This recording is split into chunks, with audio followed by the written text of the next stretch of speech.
Welcome to the Get Over Yourself podcast. This is Brad Kearns. The best way to go when you're talking about cold exposure is to get yourself a chest freezer and fill it up with water and have this ready-made, anytime, anywhere, cold plunge. That cold exposure helps improve your focus, confidence, and mental resilience. These benefits will carry over into all other areas of life.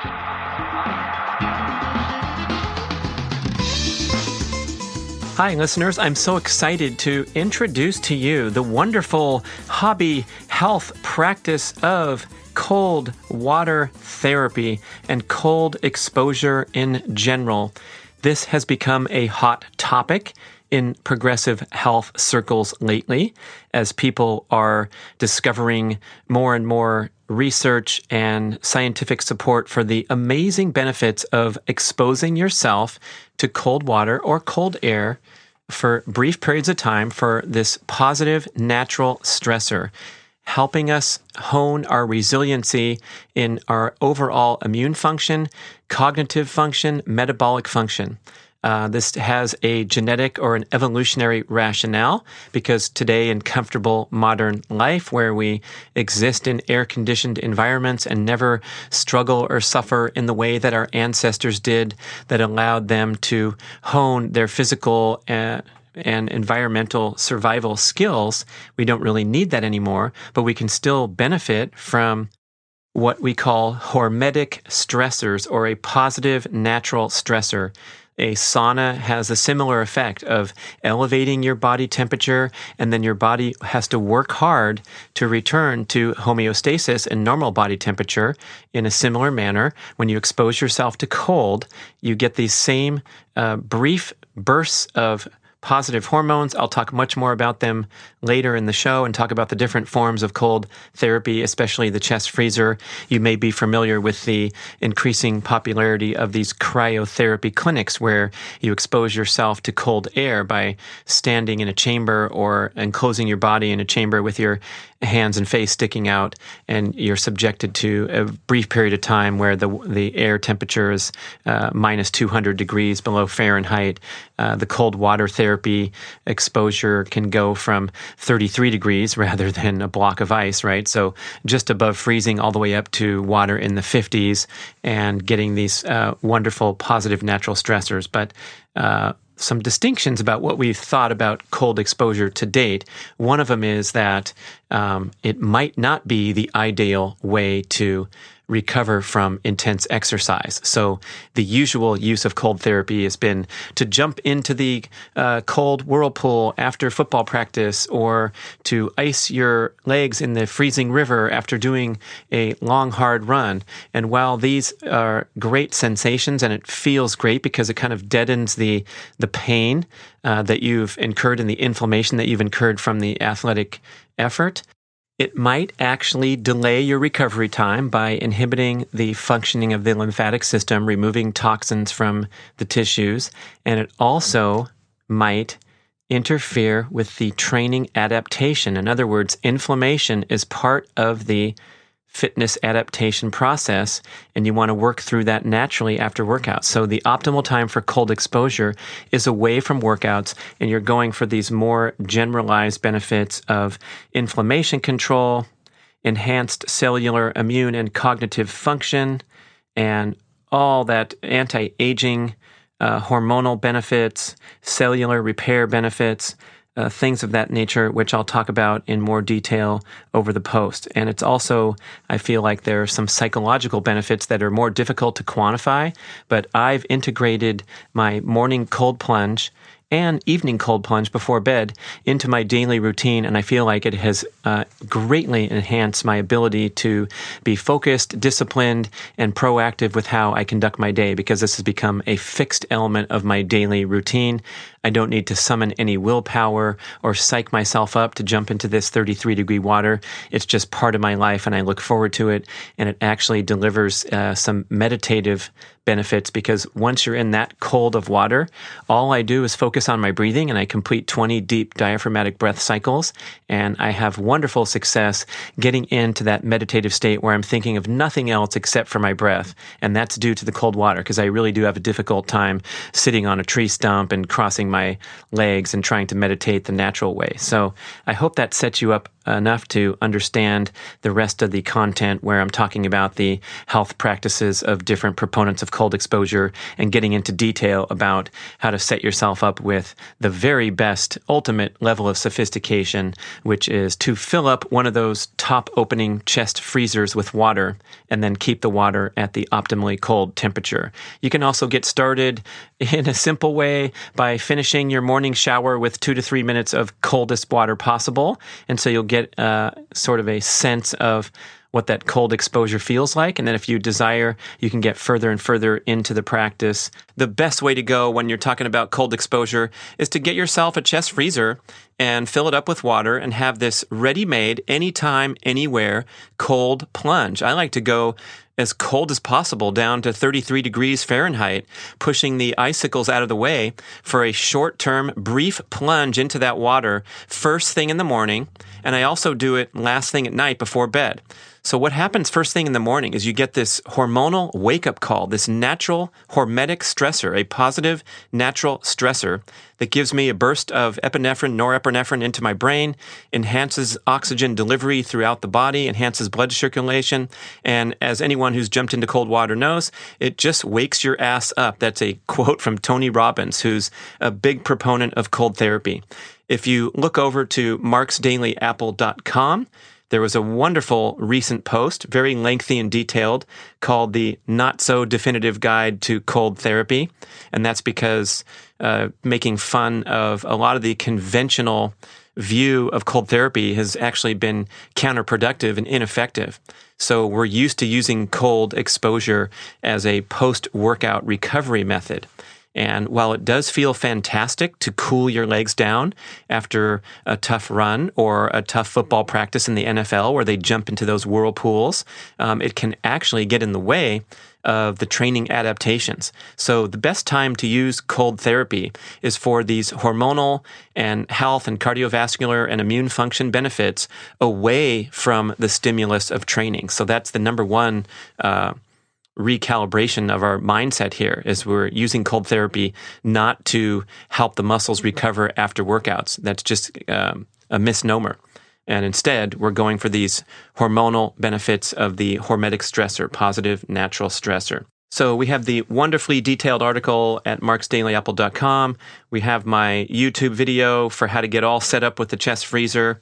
And now I'm going to talk about some assorted feedback from actual cold water enthusiasts, talk about some of the big shots who are doing it. I mentioned Tony Robbins. Aubrey Marcus, the guy behind On It and the popular podcast, is a big proponent of cold water therapy.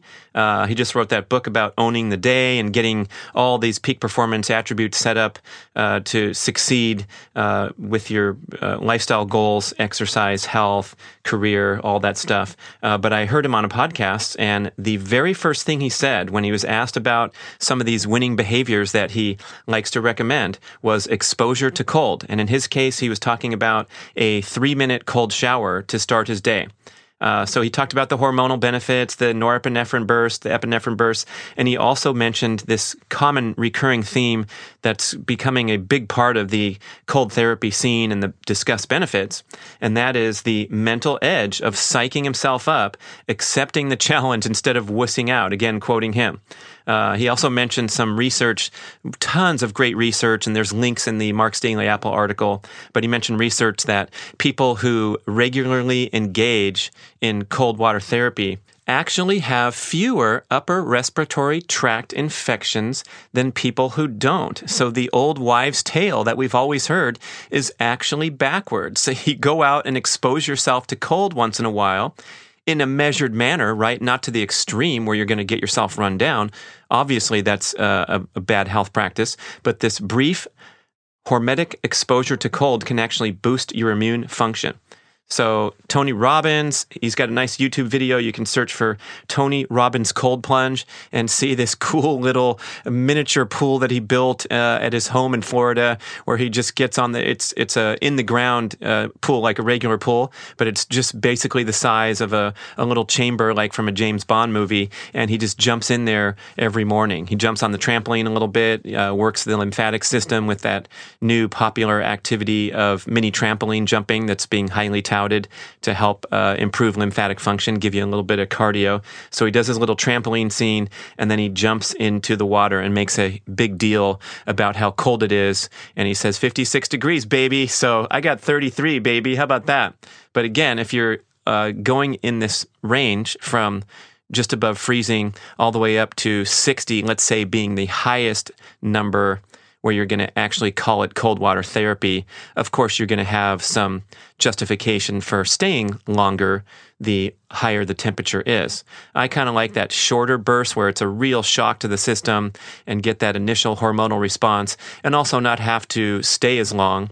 I even found it possibly more difficult to go for 5 or 6 minutes with water in the low 50s than I do for my 3-minute plunge into the 33-degree water.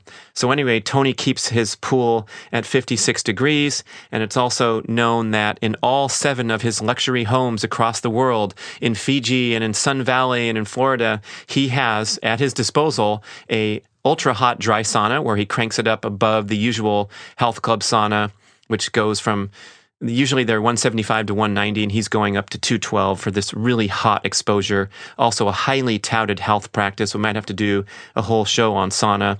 People like Dr. Rhonda Patrick, you can search her work on YouTube and on her podcast where she talks about the heat shock proteins and all these amazing benefits of sauna for recovery from activity, immune function, and parallel benefits with cold exposure. So now they're talking about these cold shock proteins that are released when you expose yourself to cold, and they deliver similar benefits to the highly touted heat shock proteins.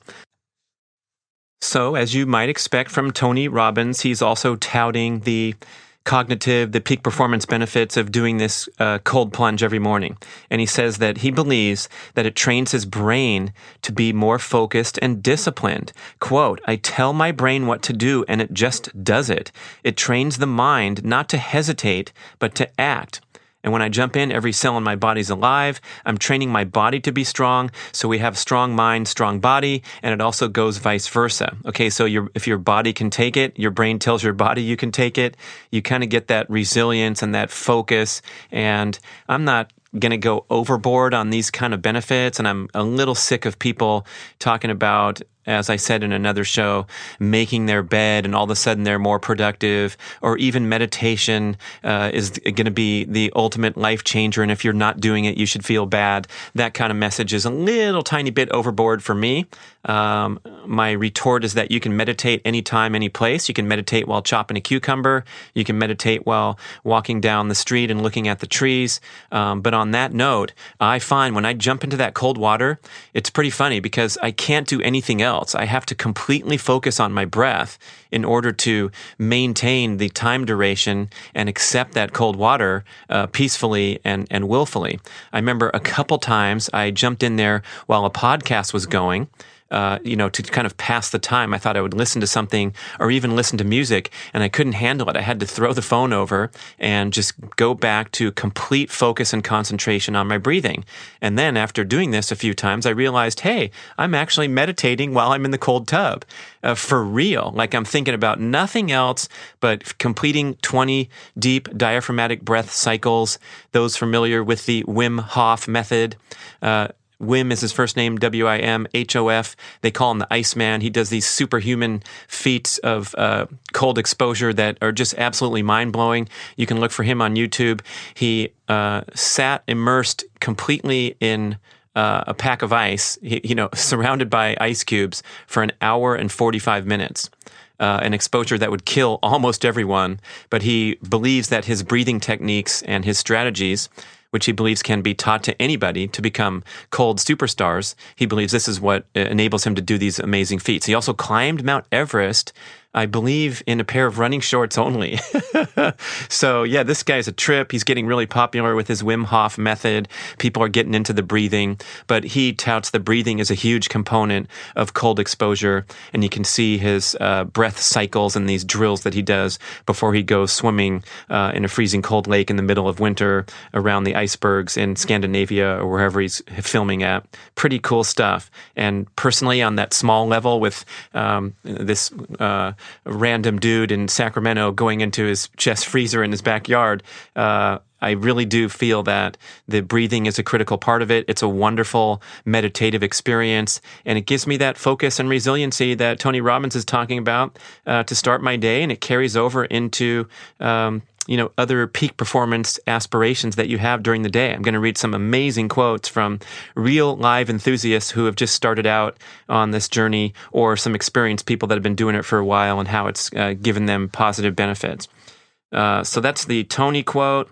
And then we have also K-Star, Kelly Starrett, the world-renowned author of Becoming a Supple Leopard, the person behind MobilityWOD.com. He's a legend in the CrossFit community for these daily videos that he put up for a long time. You can go look at them. It's Mobility, WOD, as in workout of the day. So there's a mobility session every single day, kind of in the CrossFit spirit of having a workout of the day.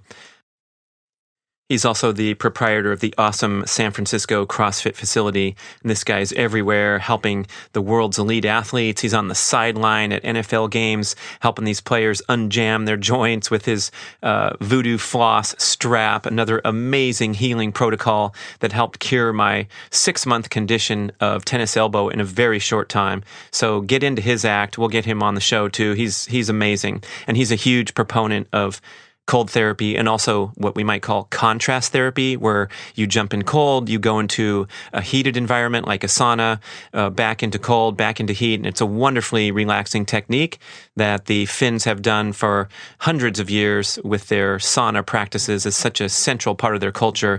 And oftentimes the saunas are built in proximity to lakes, which even in the wintertime, this is a year-round sauna practice in the Finnish culture, they'll cool off from a sauna exposure with a jump into a cold lake, even in the middle of winter. My original inspiration to really take action and get a setup at my home was my old friend from childhood, high school, Dave Cobran, a peak performance model himself, man, going strong since his high school days when he was a basketball superstar, and walked on and made his way to the UCLA Bruins when they were the #1 team in the nation.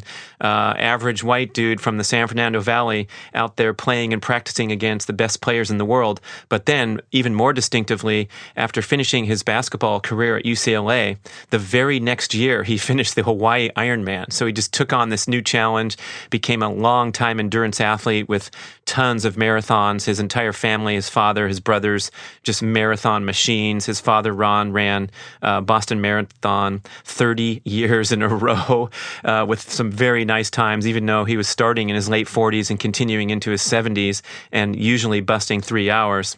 So a lot of athletes in that family. Dave's kids are both national level volleyball players that are going to be playing for UCLA in the years ahead. And he got into this cold therapy pretty big time by getting the chest freezer. Started out by making blocks of ice in plastic tubs and then dumping the blocks of ice into his master bathroom, going for a little run, jumping in. And we finally got wise, like many other people, and just popped for the chest freezer so that you could have this ready-made thing without all the protocol and the logistics. So I asked Dave to detail some of his experience. But when I first walked into that master bathroom and saw the chest freezer up there on this little space above this luxury bathtub, I'm like, all right, man, I got to get going on this. This is awesome. So Dave says I like experimenting and always trying new things. And that's how I started with the cold therapy. I heard about it on some podcasts like Tony Robbins, and I've developed it over 4 stages. Started with the cold shower. So those of you listening that want to just dabble in this, see what it's like, cold shower, of course, is the easy way to start. And you can even have my permission and others to take your usual shower, but just end with a couple minutes of cold. So it's not so daunting as stepping in and spraying that cold water. I hate that. Even though I'm a cold enthusiast and coming into 33-degree tubs, I just hate that spray of cold water right out of the gate. So you take your normal shower and then end with a few minutes of cold exposure.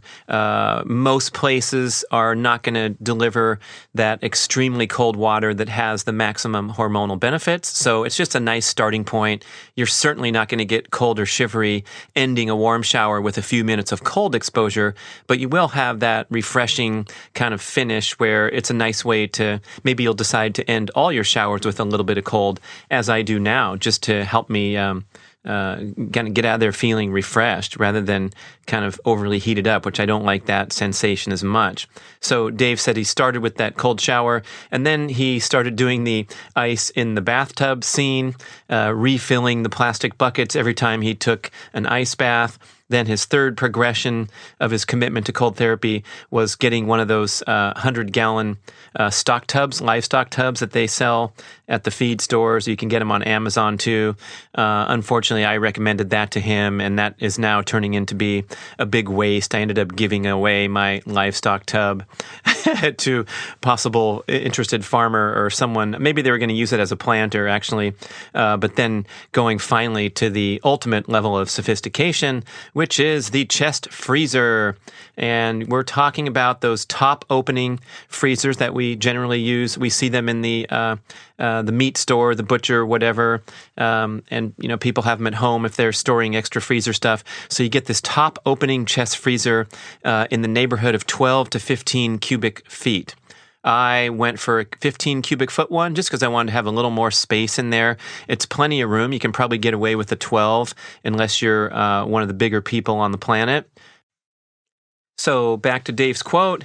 This is where I'm at now with the chest freezer. Love it. I do it every morning. I like the discipline. I always feel great when I get out and ready to attack the day. I follow your protocol, Brad, doing about 3 minutes in the mid to high 30s. I just changed the water today, so it's in the 40s, and now I'm compelled to do the 4 minutes at 44 degrees since you quoted me on that in the article. Yeah, that's right, man. Everyone's watching you now, Dave. You're no longer anonymous.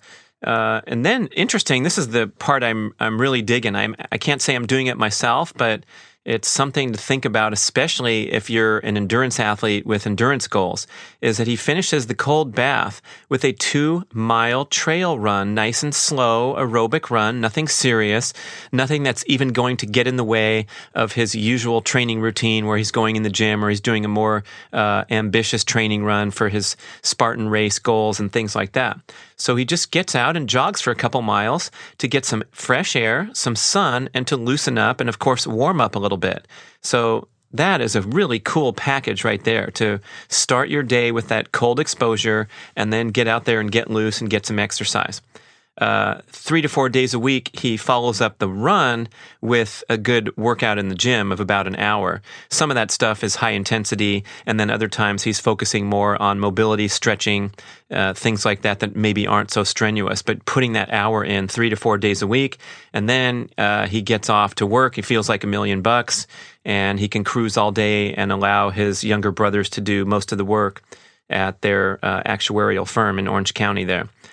He also mentions that 1 day a week he does a hard run where he's going for maybe a minute hard or doing a series of 30-second sprints. I love his fitness routine and his lifelong commitment to fitness. Just an incredible athlete in the old days, and then just keeping it going with. That's a pretty good commitment to fitness. Some people might shake their head and say, yeah, I can't go to the gym 3 to 4 days a week for an hour.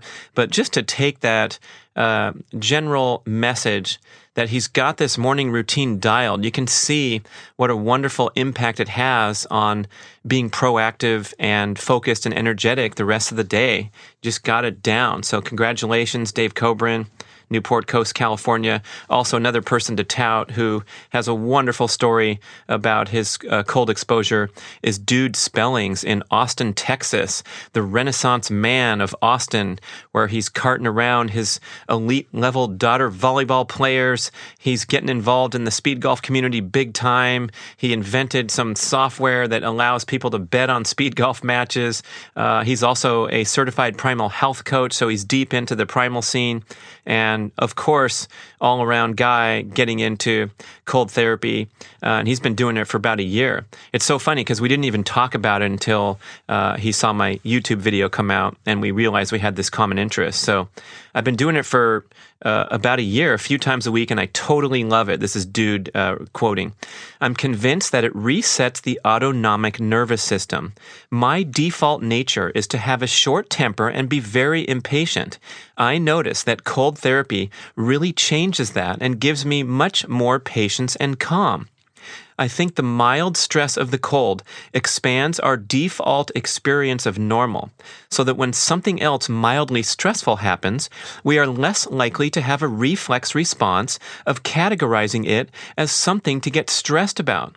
Cold therapy definitely keeps me more on the parasympathetic nervous system side of the equation. So to cut through some of that science, when he's talking about the autonomic nervous system, the two components of the autonomic nervous system are the sympathetic, which is often referred to as the fight or flight, and then the parasympathetic, which is often referred to as the rest and digest nervous system. So you have to be digesting food when you're in a calm, relaxed state. That's why mealtime is so important, to have that calmness and that measured pace. But this constant balance between sympathetic and parasympathetic is necessary for health. The heart rate variability tests are also gauging that to determine when you're overstressed, when you're overamped, wired, hectic, frenetic, in that type of routine in daily life, your sympathetic nervous system is going to predominate. Over time, that sympathetic dominance is going to lead to breakdown, burnout, illness, injury, that classic feeling of coming home and collapsing on the couch after a hectic day where you were go, go, go all day. You were taking short, shallow, panting breaths indicative of sympathetic nervous system dominance rather than the deep, calm, diaphragmatic breaths which help to engage and bring the parasympathetic into the equation. Dr. Kelly Starrett also mentions how foam rolling is known to stimulate parasympathetic activity. So when you roll out, let's say at the end of the day when you're in front of the TV watching The Voice or the Dancing with the Stars, and you get some rolling going, even into your abdominal area to help improve digestion and kick that parasympathetic nervous system into dominance and let the sympathetic calm down. So anything that calms us down, chills us out. What's really happening in the body is the hormones, the chemicals are changing from that cortisol, sympathetic fight or flight dominance into the more relaxing hormonal state. That's why that contrast therapy is so great, and that's why you feel that incredible sense of just being chilled and relaxed after you go back and forth from hot to cold. That's one of my favorite benefits of contrast therapy. It's just that final ultimate destination of total relaxation and parasympathetic stimulation. Same with a good rolling session in that case.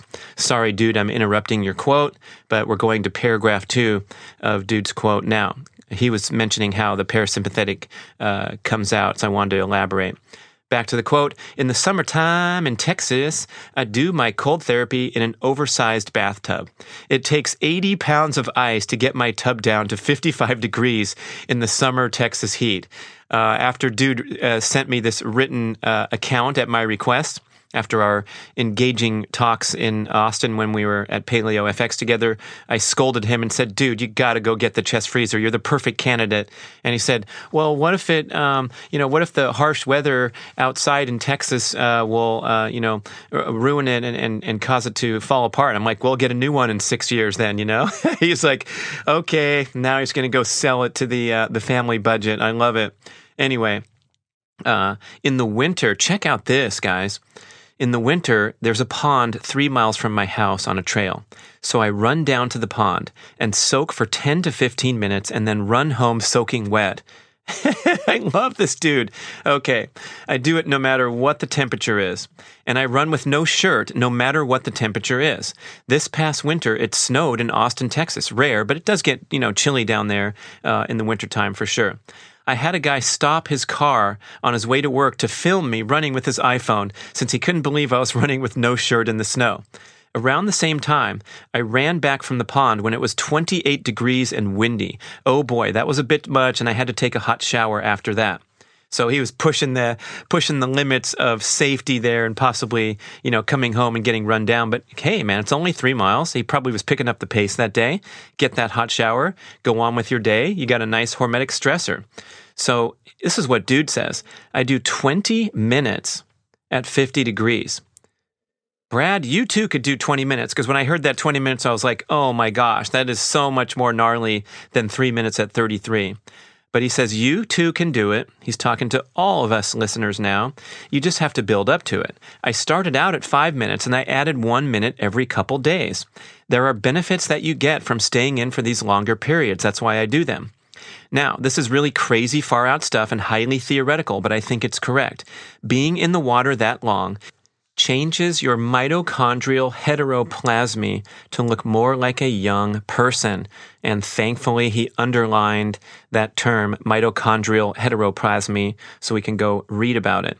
Theoretically, the more you do that, the slower you age. We've read about these telomeres and how they are indicative of how well we have aged over time. And there's the belief that we can do some positive lifestyle attributes to lengthen our telomeres or delay the shortening of the telomeres. The shorter the telomere, the sort of an extension on your cells that kind of predicts the useful life of the cell, right? So if you have long telomeres, when you go get a test and you're 50 years old, maybe they're going to say that you are looking good to make it to 100. And if you have shortened telomeres coming from overly stressful lifestyle practices, chronic exercise patterns, having that sympathetic nervous system dominate every single day in our go, go, go culture, and then eating crappy food, smoking, drinking, do drug, many bad things. You're going to have your day where the chickens come to roost and you're doing your test and they tell you your telomeres are short and you're screwed. I don't want to put too much stock into these new tests. A listener of the Primal Endurance podcast wrote in and was concerned that they told him his telomere length indicated he was 10 years older than he really was, even though he's done decades of devoted endurance training and competition and possibly overdoing it at his own admission. But I'm not going to say that took 10 years off his life. That's pretty objectionable. And I think maybe the science is great, but then they're trying to make these conclusions and projections, apply it into sort of a relevant takeaway point, and that might be the part where I'm a little objectionable to what's going on. Same with the DNA tests. A lot of the stuff is wonderful insights, and then if they try to get too cute, sometimes you can kind of shrug this stuff off. Anyway, so back to dude. The more you do this cold exposure and optimize this mitochondrial function, the slower you age. I certainly feel younger than I did 5 years ago, maybe 10. Of course, it's hard to say that any one thing was the cause, but I think cold therapy is definitely one of the big ticket items. All right, dude. Thanks for the full rundown. How about that? Running 3 miles to a pond in the winter in freezing temperatures, running back home soaking wet. That is primal enthusiast of the week award right there, man. Also, Brian McAndrew, who listens to all our shows. That's because he's the audio king. He masters them all. He also makes those awesome YouTube videos, like the chest freezer cold therapy, the viral video that's got over 2,600 views, hopefully more after this show. Anyway, Brian's been a big enthusiast of all things primal and keto and strength training and CrossFit, just living that dream life up in Portland, doing his thing. Check out Whole Dudes on Instagram, one of the greatest Instagram accounts in the world, Whole DOODS. You'll be forever captivated with these amazing meals that he's preparing, where he's going all out for the highest nutrient value and adhering to keto guidelines, even while he's doing pretty intense workouts in the gym, lasting up to 2 hours, lifting some heavy weights, all that good stuff.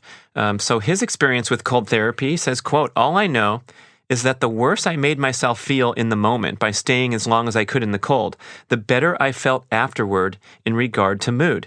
This was true for both cold and hot." And it happens that at his health club in Portland, he had access to one of those cold pools, which is such an awesome feature. There's one place in Sacramento that has one. I think the drop-in fee is like $20. It's called Asha Baths, and they have sauna, steam room, cold plunge, and big warm spa. And I love going there, but it's a little bit unsustainable when you talk about walking in off the street to get that cold and hot together. Boy, oh boy, I'm loving the cold freezer at home. And then, the icing on the cake would be to have a barrel sauna, or failing that, a hot spa jacuzzi. Although it's difficult to get those heat shock proteins and that elevated body temperature from warm water. Much easier in the dry sauna to really start sweating and bake from the inside and get those hormonal benefits. But of course, the hot water of the spa is wonderfully relaxing, and then you can kind of stay longer in the cold. So just like Brian says, back to his quote, having the cold plunge and the sauna next to each other lets you go to further extremes because you know that you can get immediate relief at any moment with contrasting cold or warmth, end quote. Mark Sisson, also an enthusiast of especially the contrast therapy, and he's talked about ending his evenings with Carrie in Malibu, where they're going, in the wintertime anyway, going into a cold pool, spending a few minutes, going back in the spa, 104, of course, and then finishing off with a few minutes in the cold pool. So Mark wrote in the post, "I'd also suggest that cold exposure helps improve your focus, confidence, and mental resilience, particularly since you will improve your tolerance and appreciation over time, and that these benefits will carry over into all other areas of life. Lift heavy things, sprint once in a while, get adequate sun exposure, plunge into cold water. These are all hormetic stressors that help you bring your A game to everything you do. I'm not saying that sitting in a chest freezer every morning will help you muster the courage to ask for a promotion, commit to enter an adventure race, or ask for a date with that certain person in the office, but it might help. And speaking of that, my young friend, Dr. Dre, here in Sacramento, who was reluctantly goaded into trying the cold exposure, he kept seeing me go into it and, looking about it, thinking about it, putting his hand in the water. That's always a bad idea when you just stick your hand in 33-degree water and then imagine putting your whole body in. But finally, he mustered up the courage to throw down. He lasted for a minute. We took a picture of it, put the stopwatch on there, went viral on Instagram. Not really. But he says that as soon as he did it for 2 times, one night, 1 minute, the next night, 1 minute, he says he could tell that his anxiety was significantly reduced. And the very next day, he said hi to a girl in the workplace that he had long been trying to muster up the courage, and all of a sudden it just blurted out. And so he feels like he attributes that to his cold therapy, that his anxiety leveled off. Amazing stuff.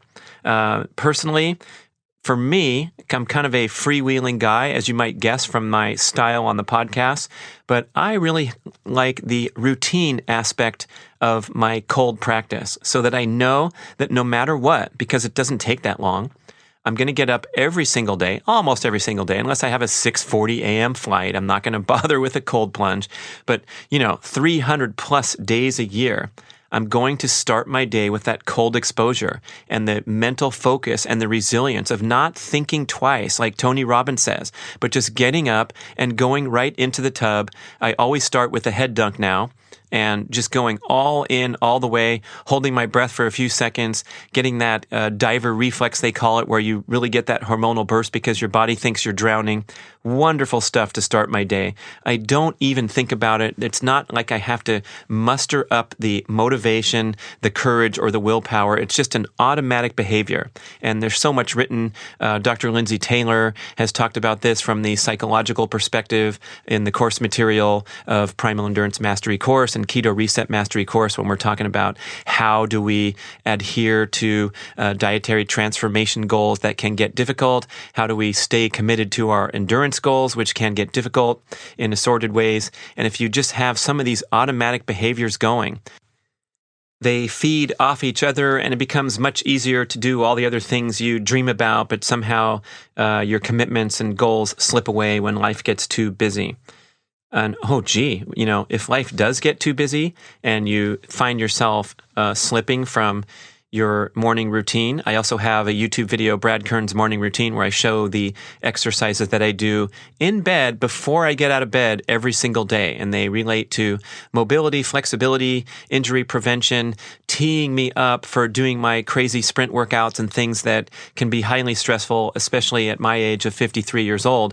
But I feel like when I start my day with this little sequence of leg circles and hamstring raises and kickouts. You can see it all on YouTube. I feel like it launches me from a higher platform, so I have much less injury risk, and I'm doing something in the name of fitness no matter what. Even if I'm too busy or too tired to work out, it's just automatic. I don't think about it. I can't get out of bed until I complete it. It takes maybe 12 minutes or something like that. And that can kind of get on the long side. So if you want to commit 5 minutes to doing some mobility flexibility drills, like a yoga sun salute sequence first thing in the morning, and then jump in the cold tub, what a nice, beautiful package that is. So that part of the show is the personal side and the testimonials from people. And now let's get into a little bit of the benefits and some of the science. So generally speaking, when you are a cold therapy practitioner, you're going to get improvements in systemic inflammation. It helps your body control inflammation. And again, getting this concept down where you're presenting a hormetic stressor, and then your body is forced to recalibrate back to homeostasis, of course. So if you get a little bit of a lower body temperature or a constriction of the blood vessels, and then you get out and work hard to get back to normal, that's where your body fine-tunes its functioning of the immune system, the circulatory system, cardiovascular system, all that great stuff. That's why hot and cold both deliver those similar benefits, because you have to cool yourself back down after a sauna treatment. So inflammation control, enhanced blood circulation and oxygen delivery throughout the body, and that gives you that awesome central nervous system wake-up call, especially in the morning, and of course enhanced cellular, immune, and cognitive function accordingly. I didn't talk much about my evening practice of jumping in there for a few minutes, but the way that we facilitate a good night's sleep, the hormonal processes that facilitate a good night's sleep, most prominently is the release of melatonin into the bloodstream, taking over for serotonin, which is supposed to predominate during the day. They call that the feel-good hormone, with alertness, mood, energy, serotonin-based. And then melatonin is the hormone that eventually causes you to feel sleepy and take you right into a nice, restful evening of sleep. So that dim light melatonin onset, strongly associated with our circadian rhythms, the rhythm of light and dark, is triggered upon darkness. That's why exposing yourself to artificial light and digital stimulation after dark is so harmful, because it suppresses melatonin and allows you to stay up longer than you normally should, and where you might otherwise feel tired and sleepy and require that good 8 hours of sleep, maybe more than 8 hours, whatever the optimal sleep period would be, without the influence of artificial light. Another component of transitioning from wakefulness into sleep is the lowering of your heart rate, respiration rate, blood pressure, and body temperature. So if you get into the tub and get that body temperature lowering effect, that is going to tee you up for a good night's sleep. No hot showers after to rewarm. You just get cold and then go right under covers or minimal covers and kind of stay a little bit cold, and that will get you into the sleep mood. Great stuff to do right before bed. So first thing in the morning, right before bed. And again, not after exercise. You need to let the inflammatory processes play out after a workout. Blunting post-exercise inflammation can compromise the adaptive response to workouts, of which inflammation is a critical component. Your muscles become inflamed during exercise, right? You get pumped up during exercise, and they remain that way for hours afterward. This is part of how they become stronger and more resilient for future performances. In the hours after workout, your muscles and other body systems are challenged to naturally repair the exercise-induced damage, recalibrate to homeostasis, and replenish depleted cellular energy. So cold exposure right after workout hampers the desirable inflammatory processes, and that's why it feels so good. It's not so comfortable to feel inflamed after a workout and hot and those sensations that you're a little bit fried and you jump into the river and all of a sudden you're invigorated, but we don't want to do that. Simple. Secondly, cold exposure also inhibits the functioning of the lymphatic system in clearing inflammatory toxins from the bloodstream. So it's going to feel great, but it's going to kind of stop or arrest the process of the lymphatic system doing its job over time. Compression gear, in contrast, actually assists with the lymphatic system function, clearing inflammatory toxins. So if you do your hard run and then you go throw on some compression socks, elevate your feet above your heart, they're going to help get the job done better, and you won't have as sore calves the next morning.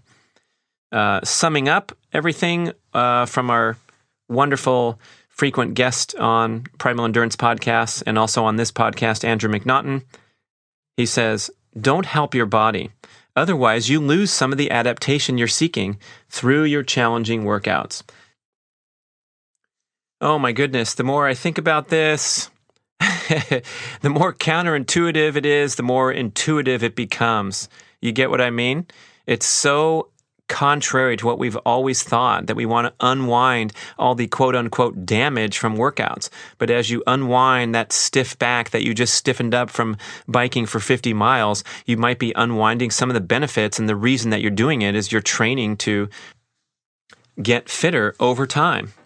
The other element of cold exposure that's been misrepresented, misinterpreted possibly, is that it's not a effective or scientifically proven way to stimulate fat reduction. And you may have seen these exciting articles in recent years about the concept of brown fat. Tim Ferriss talked about it in his book, The 4-Hour Body.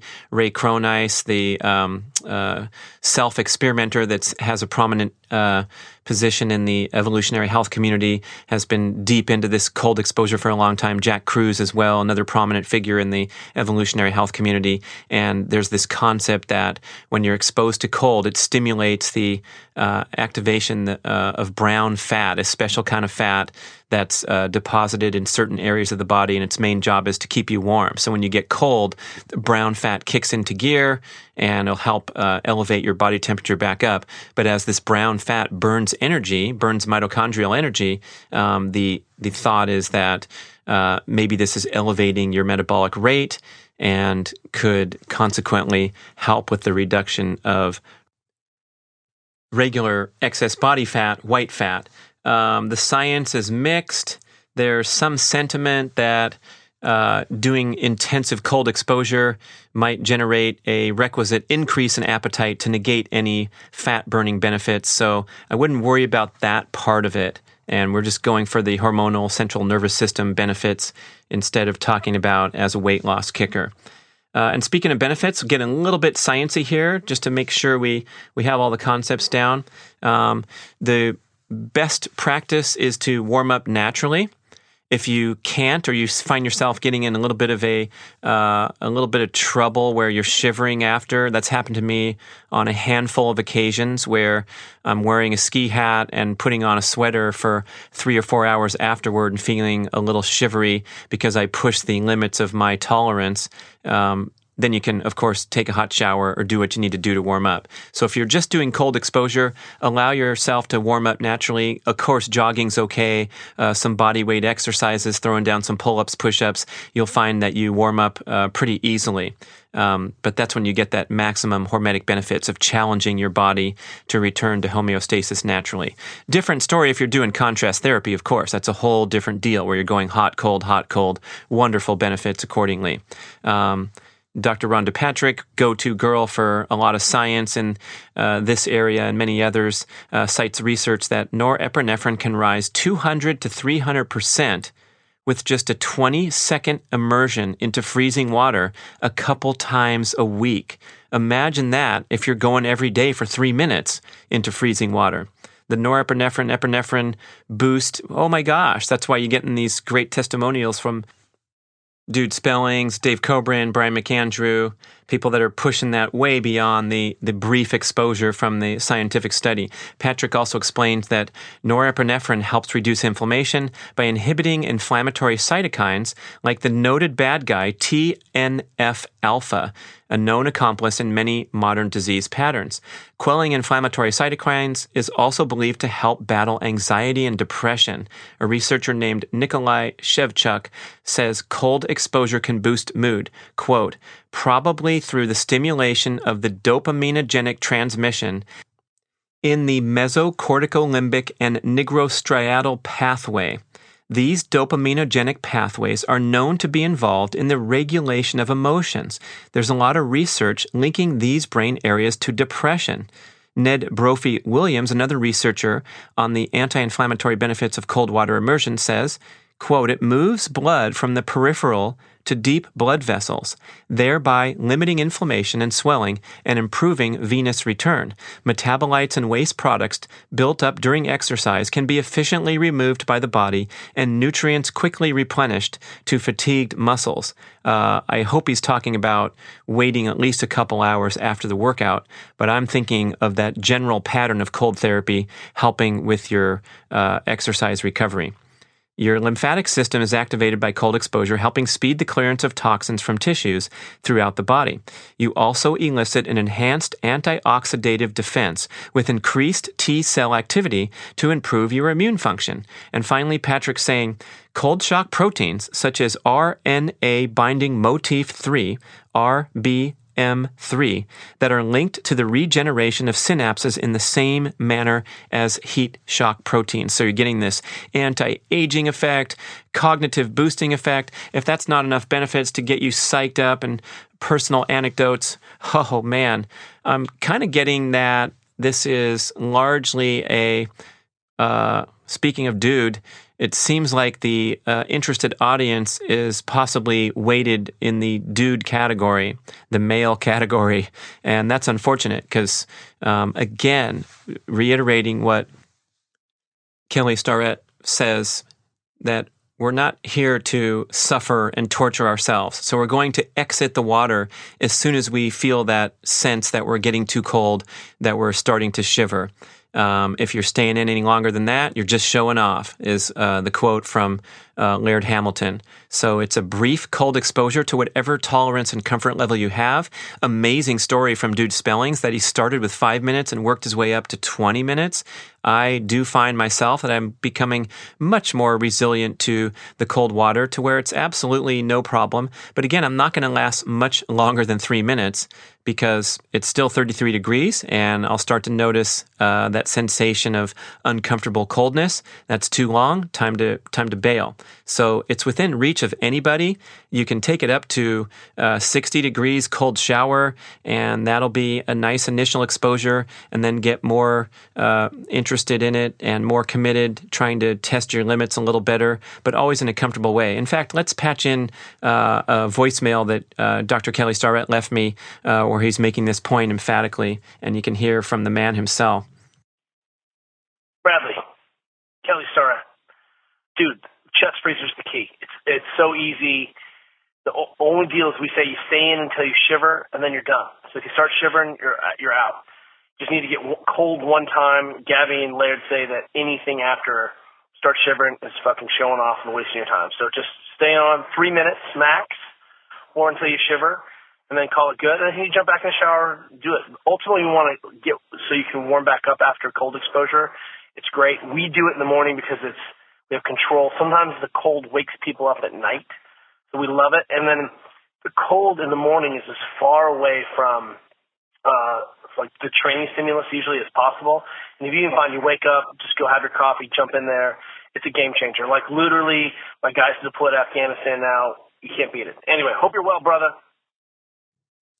Oh my gosh, how high tech was that, man? To patch a voicemail in. First time ever. What do you think, Brian? Legit skills right there. Thank you, Kelly. Hope you don't mind me sharing your voicemail with the world. I know you don't, because you're all about spreading the word and helping people get healthy, fit, mobile, and delving into these exciting new frontiers that are getting more and more popular. A couple clarifications when he was saying it wakes up people at night. I think he's talking about just getting a little boost of energy maybe in the early evening. Of course, we're not trying to get woken up before we go to bed, but that alertness the touted benefit of getting that alertness and those hormone boosts when it's time to go to bed, we're going to assume that the increased body temperature and the melatonin flow is going to win out over feeling like you're ready to go for a productive 4 hours at your computer. You get what I'm saying? So due to the time of night, the darkness, all the other rituals and routines and hormonal processes that are preparing you for a good night's sleep, we're just kind of jumping in there and lowering the body temperature to facilitate that and not going for the wake-up call. So we're just kind of, again, naturally waking up in the morning. The sun comes up. We should be feeling energized and ready to go. And the cold plunge just kind of boosts that normal, natural hormonal functions. And then he mentioned Afghanistan at the end. He does a lot of work with the military. And imagine having a cold tub chest freezer there at the deployment site out into the hot desert, 100+ degree temperatures all day, doing your military exercises. I'll bet you those guys will get a free pass for coming right into the cold tank after their routine is over. I can't wait till the hot summer and using this thing as just a general cool-off strategy because, those times when you're working out or you're busy running around in the hot sun and you're just kind of overheated and feeling a little fried. So I might have a third use for my cold chest freezer come those hot summer days. To date, I've only used it throughout a cold, rainy winter and normal spring temperatures. No problem. Even on those rainy mornings, I get my head in even lower so I don't get exposed to the rain or the wind. I'm going down into the 33-degree water. Fun stuff. So finally, before we conclude this wonderful show, let's talk about some logistics and how to get started. First thing is, skip right to the chest freezer. Believe me, you don't want to be in the stock tank business and filling it up and finding a way to cover it. I bought some insulation at Home Depot and had my 10-pound weight on top of that, trying to keep it cold. And then it gets warm. When the weather gets warm anyway, you got to go to the store and buy ice bags. Ridiculousness. Adds up to be very expensive. Gee, I didn't even mention the cryotherapy clinics, which some people are coming out with a big thumbs down on. There's some scientific studies that they're pointing to saying that it's not as effective, that short exposure into the cold air is not as effective as cold water. I'm sure the cryotherapy people will have a nice response to that and show their own science that these exposure into the cold temperature chambers, have all those hormonal benefits that we're talking about with water. The one concern I have is the affordability of, buying a membership. It seems like they're coming up to $40, $50, $60 a month. The one I went to was a $45 walk-in fee, but not only the 3 minutes of cold air chamber, but they also put you on a rolling massage table and you had access to some other fun stuff there. But again, if you want to just get a personal, simple home system that's extremely affordable, invest in a chest freezer. I got a brand new one on the larger end, the 15 cubic foot Home Depot, free delivery to your home. I think it was $380, something like that. You can look on Craigslist, find a used one. Someone's done storing meat, want to get rid of it, you pick up one for a couple $100. And then the energy cost is extremely minimal because what you're doing is you're plugging in the freezer and running it only for a couple hours a day. That's all you need to keep water just above freezing. Maybe it's going to range where you live. Of course, it's going to range where you live and during the time of year. So you might be running that thing in the summer in Phoenix, Arizona. Maybe you're running it for 5 hours a day. I don't know. And then other places, you don't even need to run it when you're in a winter environment and temperatures are near freezing during the day. You just open up the lid. You're going to have water without even plugging it in for days on end, I'm sure. But I'm finding here in the moderate Northern California winter and spring temperatures, comparatively moderate, I'm running that thing from 1.5 to 3 hours a day. and the sticker on the side said, when I bought it new, annual energy efficiency cost of, I don't know, it was like $41 a year, some trivial amount, and that's assuming it's plugged in 365 days, 24/7, like a refrigerator or the proper use of a freezer. So once you buy it, the energy cost is minimal, but what you want to do is get a timer, right? So that you can program the thing to work in the middle of the night for a couple hours, and then the rest of the time it's off. So you get a outdoor timer, assuming you're going to put it outdoors. I suppose you can put it in your garage as well. But then you plug the freezer into the timer, set the timer, and determine what optimal water temperature you want. The preferences range from me going really low, and other people, of course, trying to hang at that freezing temp, and then people going all the way up to in the 50s and spending more time, as Dude relates with his visit to the nearby pond. So whatever you decide personally, set your timer accordingly, experiment a little bit with different temperatures, see what works best for you. It also makes sense to be safe and unplug the unit every time you use it. Everyone's saying that on the internet. So, of course, I've adhered to their admonitions. I'm not sure if you really need to. I don't understand how you're going to get electrocuted with an appliance filled with water. But, on the safe side, unplug the thing. And most of them have lights when you open the lid. So that's your cue, making sure that light's off. So why should I say otherwise? Unplug your unit every time. Danger, danger. Err on the safe side. Okay, so we got that down. We got the timer. We got the unplugging it before use, and making sure that you're super, super clean when you get in. Shower beforehand, especially if you're sharing it with people. Kelly talks about how he has church services at his house twice a week, where buddies come over and they go from the chest freezer into his hot barrel sauna and back and forth, and have that wonderful contrast therapy experience and social gathering. Oh, fantastic. Fun times. How about getting an invite to that? That would be dope, huh? But do your own church services. Go for a barrel sauna next. I'm trying to find a sponsor for the show to talk about the best home use sauna kits. There were a ton of people at Paleo FX touting these miniature saunas that are affordable, easy to build and set up. I know you can get them for like a couple grand, a really fantastic sauna, which is a much bigger investment than a chest freezer. But speaking of that, these are the kind of advertisements you're going to hear on this show of stuff that I really love and use and recommend. And if somebody wants to give me a free sauna for my personal use and testing and approval verification, I'm going to tell all y'all about it. We're going to get some purchase discounts going. And that, I feel, is like a worthwhile partnership between the host, the listener, and the advertising partner. So I'm going to try to stay away, or for sure stay away from lame, cheesy commercials of stuff that I don't use, and stick to things that are relevant and hopefully very strong potential that you'll be interested in. Dang, I should have got Home Depot to sponsor my chest freezer. Look at all this free exposure they've got. Anyway, thanks for the home delivery. That was nice. So you have your plug-in timer, you have your chest freezer, fill it up with clean water. Make sure you're clean before you get in, because it very quickly gathers dirt and sediment. And there's a great YouTube video of this guy showing cleaning out and vacuuming his chest freezer, and also installing a miniature little pump that you use for outdoor fountains, just to keep a little water circulation. So I'm experimenting with that recently. We're talking about one of those $20 to $30 pumps. It's got a squeegee bottom, and I'm running that thing for 5 or 6 hours a day.